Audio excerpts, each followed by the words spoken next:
तो दोस्तों स्वागत है आप सभी का हमारे चैनल स्टडी ओनली में। दोस्तों एक बार फिर हम आप सभी के लिए लेकर आ गए हैं आरआरसी यानी कि रेलवे रिक्रूटमेंट सेल में साउथ सेंट्रल रेलवे में इंगेजमेंट एक्ट अप्रेंटिस 2024-25 का नोटिफिकेशन। इसके बारे में दोस्तों हम फुल डिटेल में बात करेंगे, जैसे कि इसके लिए क्वालिफिकेशन आपकी क्या होनी चाहिए, किस किस पोस्ट के लिए रिक्रूटमेंट का नोटिफिकेशन जारी किया गया है, और इसमें दोस्तों एज लिमिट आपकी मिनिमम मैक्सिमम एज लिमिट क्या रखी गई है, इसमें जॉब प्रोफाइल आपकी क्या रहेगी, ऑनलाइन फॉर्म कैसे अप्लाई करना है, ऑनलाइन फॉर्म की फीस कैसे भरना है, ऑनलाइन फॉर्म की फीस कितनी रखी गई, ये सारी जानकारी हम आपको इस वीडियो में स्टेप बाय स्टेप बताएंगे। बस आप लोग हमारे साथ वीडियो के अंत तक बने रहिए। और हाँ दोस्तों, अगर आप हमारे चैनल पर नए हैं तो चैनल को सब्सक्राइब और वीडियो को लाइक जरूर कर लीजिए, क्योंकि हम आप लोग के लिए ऐसे ही गवर्नमेंट जॉब से रिलेटेड अपडेटेड वीडियो लेकर आते रहते हैं। तो आइए दोस्तों स्टार्ट करते हैं आज का वीडियो। इसका फुल नोटिफिकेशन देख लेते हैं, जो कि जारी किया गया साउथ सेंट्रल रेलवे के द्वारा। फिर यहाँ दोस्तों आगे notification for engagement of act apprentices 2024-25 under apprentices act 1961 के तहत नोटिफिकेशन जारी किया गया है। फिर दोस्तों इसमें आगे ओपनिंग डेट यानी फॉर्म का जो एप्लीकेशन की स्टार्टिंग डेट है वो स्टार्ट हो चुका है। तो इसमें ऑनलाइन फॉर्म की जो स्टार्टिंग डेट है दोस्तों 28/12/2024 से इसका फॉर्म स्टार्ट हो चुका है, और फॉर्म की जो लास्ट डेट है 27/1 यानी 27 जनवरी 2025 तक रखी गई है। और साथ ही दोस्तों, अगर आपको ये पूरा नोटिफिकेशन खुद पढ़ना है, देखना है, तो हमारा जो टेलीग्राम चैनल है, जिसका लिंक आपको वीडियो के डिस्क्रिप्शन में मिल जाएगा, वहाँ से टेलीग्राम चैनल ज्वाइन करके आप ये पूरा नोटिफिकेशन खुद पढ़ सकते हैं। इसके अलावा आपको वहाँ लेटेस्ट गवर्नमेंट जॉब से रिलेटेड नोटिफिकेशन हो गए और बाकी एडमिट कार्ड्स वगैरह हो गए, जो भी एग्जाम वगैरह होते हैं, वो सारी जानकारी हमारे द्वारा वहीं शेयर कर दी जाती है।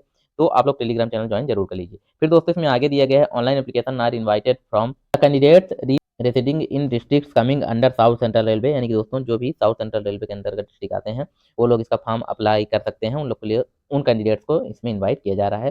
फिर दोस्तों इसमें आगे fulfilling the prescribed conditions stipulated in the notification for engagement of 4232 इसमें टोटल अप्रेंटिसेस के लिए पोस्ट रखी गई हैं।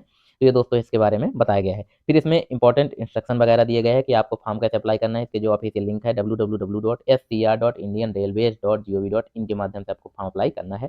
ये इसके ऑफिशियल लिंक दिए गए दोस्तों, यहीं से आपको फॉर्म अप्लाई करना है। और ये जो लिंक है आपको हम वीडियो के डिस्क्रिप्शन में प्रोवाइड कर देंगे, तो वहाँ से आप इसका सीधे क्लिक करके जो है अपना फॉर्म अप्लाई कर सकते हैं। उसके बाद दोस्तों इसमें आगे है कि सबसे पहले आपको कैंडिडेट को रजिस्ट्रेशन करना है। इसमें आगे नीचे दिया गया दोस्तों स्टेट डिस्ट्रिक्ट, जिस भी स्टेट से हैं और डिस्ट्रिक्ट से हैं आपको मेंशन करना है। ठीक है, उसके बाद इसमें आगे विद प्रूफ रेसिडेंस, यानी आपका अपना एड्रेस प्रूफ जो है वो प्रूफ देके, फिर वैलिड आधार कार्ड नंबर आपका लगेगा, इसमें ईमेल आईडी आपकी होनी चाहिए, मोबाइल नंबर आपका एक होना चाहिए। जो ये सारी चीज़ें दोस्तों आपको इसमें डालना है, इसी के माध्यम से आपको रजिस्ट्रेशन करना है। उसके बाद दोस्तों इसमें आगे होता है कि अगर मान लीजिए इनकेस किसी भी कैंडिडेट्स के पास उनका पर्सनल मोबाइल नंबर और जीमेल नहीं है, तो आपको जीमेल अपनी एक बनानी है, वैलिड जीमेल आईडी, और आपको एक मोबाइल नंबर आपका होना चाहिए, क्योंकि जो भी जानकारी है वो आपके मोबाइल नंबर और मेल पे ही शेयर की जाएगी। तो इसलिए आपको ये मेंशन करना जरूरी है। उसके बाद दोस्तों यहाँ नीचे दिए गए candidate should visit only RRC SC web page, यानी कि दोस्तों आपको जो ऑनलाइन फॉर्म है इसी वेबसाइट के माध्यम से भरना है, इसमें आपको विजिट करके। उसका दोस्तों यहाँ नीचे दिए गए साउथ सेंट्रल रेलवे में डिस्ट्रिक्ट वाइज क्या स्टेट क्या क्या है और क्या क्या डिस्ट्रिक्ट रहेंगी, जैसे तेलंगाना ऑल डिस्ट्रिक्ट है, आंध्र प्रदेश में ऑल डिस्ट्रिक्ट है, महाराष्ट्र हो गया, कर्नाटक, तमिलनाडु, मध्य प्रदेश। फिर दोस्तों इसमें मध्य प्रदेश के बुरहानपुर और खंडवा डिस्ट्रिक्ट है। इस प्रकार से ये इतने स्टेट हो गए, डिस्ट्रिक्ट हो गए। इधर दोस्तों railway establishment where act apprentice training imparted, यहाँ दोस्तों ये दिए गए नेम ऑफ यूनिट्स दिया गया है, किस यूनिट में क्या है। यहाँ नीचे दोस्तों आपको यूनिट्स दिए गए हैं, दोनों साइड ये यूनिट्स हैं, यहाँ यहाँ आपको अप्रेंटिसशिप जो ट्रेनिंग है वो दी जाएगी। फिर दोस्तों इसमें आगे हम देख लेते हैं पोस्ट दिया गया है, किस पोस्ट के लिए कितनी वैकेंसी है कैटेगरी वाइज। तो यहाँ देखिए सबसे पहले एसी मैकेनिक की बात करें तो एससी के लिए 22 पोस्ट, एसटी के लिए 10 पोस्ट, ओबीसी के लिए 40 पोस्ट, ईडब्ल्यूएस के लिए 14 पोस्ट, यूआर यानी जनरल कैंडिडेट के लिए 57 पोस्ट। टोटल पदों की बात करें तो 143 इसमें पोस्ट रखी गई है। तो इस प्रकार से ये दोस्तों सभी जो आईटीआई वाली पोस्ट हैं उनके लिए है। आईटीआई से इनमें क्वालिफिकेशन की बात करें तो आईटीआई का सर्टिफिकेट होना चाहिए, जिस ट्रेड से मांगा गया है उस ट्रेड से। कारपेंटर के लिए है, एयर कंडीशनिंग के लिए है, डीजल मैकेनिक वालों के लिए है, फिटर है, मोटर मैकेनिक के लिए है। तो ये इसमें दोस्तों पेंटर वेल्डर ये सारी पोस्ट हैं। टोटल पदों की बात करें तो 4232 इसमें पोस्ट रखी गई हैं, और यहाँ नीचे कैटेगरी वाइज पोस्ट भी सारा चीज इसमें दिए गए हैं। उसके बाद दोस्तों इसमें आगे रिजर्वेशन फॉर पीडब्ल्यूबीडी यानी रिजर्वेशन वाले के बारे में बताया गया। पीडब्ल्यूबीडी जो कैंडिडेट्स हैं उनको, एक सर्विसमैन है उनके लिए, फिर ईडब्ल्यूएस जो इकोनॉमिकल वीकर सेक्शन है उनके लिए भी। एजुकेशनल क्वालिफिकेशन की बात कर लेते हैं तो यहाँ सबसे पहले जो क्वालिफिकेशन मांगा गया है तो यहाँ देख लीजिए, द कैंडिडेट्स मस्ट है पास 10th, सबसे पहले आपका जो है 10th पास होना चाहिए। उसके अलावा आपका 12th भी पास है तो भी 10th और 12th आप पास हो। साथ ही इसमें जो परसेंटेज है आपका मिनिमम 50% मार्क्स होना चाहिए 10th में भी और 12th में भी।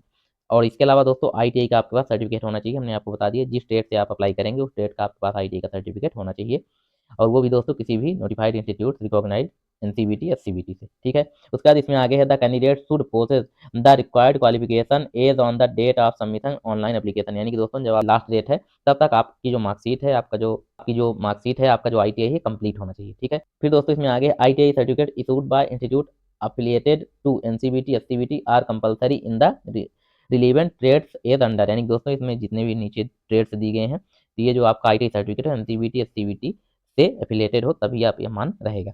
ठीक है दोस्तों, यहाँ नीचे सारा चीज़ बताया गया है। एसी मैकेनिक में दोस्तों ये अलग से क्वालिफिकेशन भी बताया गया है, जैसे कि 10th एसएससी में 50% आपका होना चाहिए एग्रीगेट, इससे कम होगा तो फिर आप फॉर्म अप्लाई नहीं कर सकते, क्योंकि इसमें सीधे-सीधे बोला गया दोस्तों। इस प्रकार से ये सभी पर्टिकुलर ट्रेड वाइज़ जो पोस्ट है, किस पोस्ट के लिए, तो वहाँ सामने इसमें क्वालिफिकेशन भी दिया गया है। साथ ही दोस्तों इसमें आगे बताया गया कि इंजीनियरिंग के जो कैंडिडेट्स हैं, वो लोग इसका फॉर्म अप्लाई नहीं कर सकते, ना ही डिप्लोमा वाले, ना ही डिग्री वाले, ठीक है? इसमें केवल और केवल आईटीआई वाले ही फॉर्म इसका अप्लाई कर सकते हैं। उसके बाद दोस्तों इसमें आगे एलिजिबिलिटी कंडीशंस की बात की गई, एज लिमिट देख लेते हैं। इसमें एज लिमिट क्या रखी गई है, तो जो आपकी मिनिमम एज है 15 साल रखी गई है, वहीं मैक्सिमम एज की बात करें तो 24 यानी 24 साल रखी गई है, ठीक है? 28/12/2024 तक आपकी जो मैक्सिमम एज है 24 साल होनी चाहिए, इससे ज़्यादा की नहीं होनी चाहिए, और मिनिमम की बात करें तो 15 साल होनी चाहिए। और यहाँ दोस्तों एसटी, एससी, ओबीसी, एनसीएल जो है, तो एसटी कैंडिडेट के लिए 5 साल एसटी, एससी के लिए, वहीं ओबीसी जो कैंडिडेट्स हैं उनको 3 साल की एज में रिलैक्सेशन, बाकी जो है पीडब्ल्यूबीडी कैंडिडेट्स हैं उनको 10 साल की एज में रिलैक्सेशन दिए जाएगा। यहाँ साफ-साफ नीचे एज रिलैक्सेशन के बारे में बताया गया है। एक्स सर्विसमैन जो है उनको भी 10 साल का एज में रिलैक्सेशन दिया जाएगा। तो यहाँ नीचे कम्युनिटी और candidate should be born between, यानी कम्युनिटी है जैसे यूआर और ईडब्ल्यूएस जो कैंडिडेट्स हैं उनको है आपकी, तो 28/12/2000 से लेके 28/12/2009 के बीच होनी चाहिए। एससी और एसटी कैंडिडेट की बात करें तो यहाँ 28/12/1995 से 28/12/2009 के बीच होनी चाहिए। ओबीसी एनसीएल की बात करें तो 28/12/1997 से 28/12/2009 के बीच की आपकी डेट ऑफ बर्थ होनी चाहिए। फिर ex serviceman PWBD UR candidate की जो डेट ऑफ बर्थ रखी है 28/12/1990 से 28/12/2009 तक। वहीं एक serviceman PWBD SC ST candidate जो है 28/12/1985 से 28/12/2009 तक रखी गई है। एक सर्विसमैन पीडब्ल्यूबीडी ओबीसी जो कैंडिडेट है 28/12/1987 से 28/12/2009 तक। ये प्रॉपर आपको सन भी दिया गया है दोस्तों, किसके किसके बीच आपकी डेट ऑफ बर्थ होनी चाहिए। ये सारी जानकारी यहाँ नीचे बताई गई है। तो दोस्तों यहाँ आगे मोड ऑफ सिलेक्शन यानी सिलेक्शन प्रोसेस क्या रहेगा, तो यहाँ दोस्तों आपका 10th में और आईटीआई में परसेंटेज बेस पे मेरिट बनाई जाएगी, उसी आधार पे सिलेक्शन प्रोसेस किया जाएगा, उसी आधार पे आपको शॉर्टलिस्ट किया जाएगा। 10th में और आईटीआई में जिसके ज़्यादा मार्क्स रहेंगे, परसेंटेज जिसके ज़्यादा रहेंगे, उसका चांस ज़्यादा रहेगा। फिर दोस्तों इसमें आगे in case of 2 candidates having the same marks, यानी अगर 2 कैंडिडेट का नंबर जो है समान हो जाता है, तो इसमें जिसकी एज ज़्यादा रहेगी उसको प्रेफ़रेंस दिया जाएगा। फिर दोस्तों इसमें आगे नीचे दिए गए हैं मेडिकल फिटनेस वगैरह, ये सारी चीज़ आपको लगेगी। ट्रेनिंग स्टाइपेंड वगैरह के बारे में बताया गया है, तो यहाँ स्टाइपेंड एग्जैक्ट नहीं बताया गया कितना मिलेगा, जो भी आरआरसी के द्वारा दिया जाता है वो आपको स्टाइपेंड पेड किया जाएगा ड्यूरिंग द अप्रेंटिसशिप ट्रेनिंग के टाइम। उसके बाद दोस्तों इसमें आगे ये सारी जानकारियाँ हो गई। फिर दोस्तों यहाँ आगे नीचे पेमेंट ऑफ फीस की बात कर लेते हैं। तो जो पेमेंट ऑफ फीस रखी गई है, तो दोस्तों 100 रुपये फीस इसमें रखी गई है। जनरल, ओबीसी, ईडब्ल्यूएस जो कैंडिडेट्स हैं, यहाँ देखिए नॉन रिफंडेबल जो फीस है 100 रुपये रखी गई है। करनी है मोड ऑफ पेमेंट क्या है, तो देखिए इसमें तो पहले दिया गया है सबसे पहले दिया गया नेट बैंकिंग के माध्यम से, एसबीआई यानी इंटरनेट बैंकिंग के माध्यम से, या अदर बैंक, वो भी आप मतलब ऑनलाइन फीस पेमेंट कर सकते हैं, या फिर एसबीआई एटीएम डेबिट कार्ड के माध्यम से या क्रेडिट कार्ड के माध्यम से फीस पेमेंट कर सकते हैं। साथ ही दोस्तों ये एसबीआई यूपीआई के माध्यम से आप फीस पेमेंट कर सकते हैं। जो भी आपको ऑप्शन सही लगे उससे आप उस बेस पे आप इस पे फीस पेमेंट कर सकते हैं। और जो दोस्तों इसमें 100 रुपये फीस चार्ज है, वो जनरल, ओबीसी और ईडब्ल्यूएस जो कैंडिडेट्स हैं उनसे फीस चार्ज 100 रुपये रखा गया है। वहीं दोस्तों इसमें SC, ST candidate, female candidate जितनी भी हैं उनसे किसी भी प्रकार का, और साथ ही पीडब्ल्यूबीडी जो कैंडिडेट हैं उनसे किसी प्रकार का कोई भी फीस चार्ज नहीं रखा गया है। ठीक है दोस्तों, उसके बाद इसमें तो यहाँ नीचे how to apply steps by step, यानी नीचे आपको प्रोसेस बताई गई है कि फॉर्म आपको कैसे अप्लाई करना है, तो ये सारी जानकारी यहाँ नीचे बताई गई है। उसके बाद दोस्तों इसमें नीचे आपको डॉक्यूमेंट्स क्या क्या लगेगा, आपको अपलोड क्या क्या करना है, तो वो हम आपको यहाँ नीचे बता देते हैं। डॉक्यूमेंट आपके क्या क्या अपलोड होने हैं। सबसे पहले 10th की मार्कशीट आपकी अपलोड होगी, ठीक है। उसके बाद proof of date of birth, जो कि डेट ऑफ बर्थ के लिए भी 10th की मार्कशीट ही आपकी होगी। फिर दोस्तों इसमें आगे consolidated marksheet of all semester of ITI, यानी आईटीआई की सभी सेमेस्टर की मार्कशीट भी आपको अपलोड करनी है स्कैन करके। फिर दोस्तों इसमें आगे national trade certificate certificate issued bye NCVT, provisional national trade certificate CVT, NCVT जो सर्टिफिकेट इशू किए गए हैं वो आपको स्कैन करके लगाना है। फिर दोस्तों आरडीएटी रजिस्ट्रेशन फॉर्म में registration form mentioning register number, ये भी आपको स्कैन करके लगाना है। कम्युनिटी सर्टिफिकेट फॉर जिस कैटेगरी से आप फॉर्म अप्लाई कर रहे हैं उस कैटेगरी का आपका सर्टिफिकेट होना चाहिए, उसको स्कैन करके लगाना है। पीडब्ल्यूबीडी कैंडिडेट है तो उसका सर्टिफिकेट आपको स्कैन करके लगाना है। ईडब्ल्यूएस है तो ईडब्ल्यूएस का सर्टिफिकेट।